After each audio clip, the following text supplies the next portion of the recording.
কি ঝুঁকিপূর্ণ জায়গা থেকে গাড়িগুলো উঠতেছে। এই জায়গা দিয়ে ওঠার সময় খুবই ঝুঁকিপূর্ণ এবং রাস্তার যে অবস্থা, এটা হচ্ছে একটা পর্যটন কেন্দ্রে যাওয়ার রাস্তা। প্রায় 2 থেকে 3 কিলোমিটারের মতো রাস্তাটার এই অবস্থা। গাড়ির চাক্কা ইজি হইয়া যায়, গাড়ি নিয়ে যাওয়া খুব কঠিন। এই যে জায়গাটা যে এইভাবে হয় তা আমরা ভাবতে পারি নাই যে এইভাবে অবস্থা।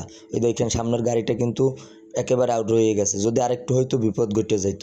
কিন্তু এরা তো এই যে যাইতেছে, কারণ এদেরও খুব কষ্ট হয়েছে, আমাদেরকে নামাই দিয়ে তারপরে এরা যাইতেছে, আস্তে আস্তে যায়। যাওয়ার পরে কিছু দূর যাওয়ার পরে আবারও সেম একই অবস্থা।